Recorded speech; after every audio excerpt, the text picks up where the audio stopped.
If you ask most AutoCAD users what their favorite command is, undo is usually the answer. That's because we all make mistakes, and when we do, the undo command will let us put things back the way they were. In this lesson, we're going to learn how to use the undo command. On my screen, I have a mechanical drawing. This line work represents a gasket. And in order to demonstrate undo, I first have to do something. So I'm going to make a design change to this geometry. Currently, this geometry has two tabs, and the tabs are skewed 15 degrees. Let's say I'd like these tabs to be in perfect alignment. So I'm going to rotate some of this geometry.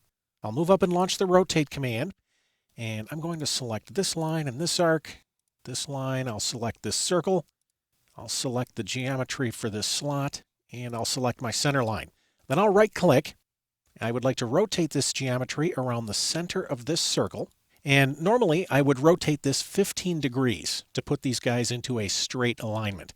But remember, we're talking about undo. So I'm going to make a mistake. I'm going to rotate this geometry 115 degrees.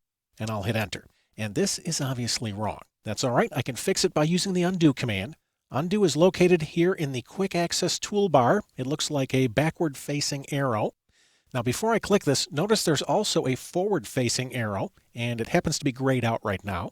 We'll talk about this command in just a second. I'm going to click undo, and notice that AutoCAD backs me up a single command.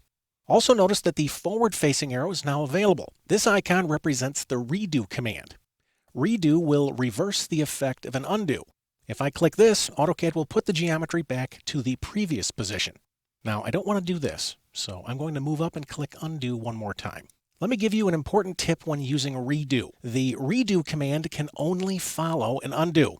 Notice the icon is still available right here, but if I so much as pan my screen, I lose the ability to do a redo. All right, I'd like to go ahead and make that design change again, except this time we'll do it correctly. I'll launch my rotate command, and I will reselect this geometry. Then I'll right-click.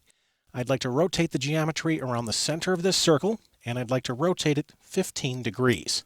Now, at this point, since this is a straight line, I really don't need this dimension anymore, so I'm going to erase it.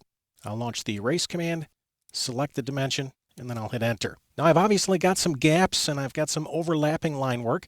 I'm going to clean this up using trim and extend. I'll start by launching the extend command, and I'll select this line and this line as my boundary edges, and I'll right-click, and I'll extend this arc and this arc, and then I'll hit escape. Then I'll move up and launch the trim command. I'll select this line and this line as my cutting edges, and I'll right-click, and I'd like to trim off this arc and this one. When I'm finished, I'll hit escape. Now, after making these changes, what if we were given the direction to put this part back the way it was?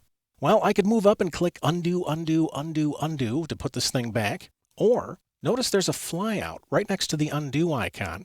If I click this, it brings up a menu that allows me to back up several commands in one step. Here's the trims that I just did. Here's the extends. Here's where I erased the dimension.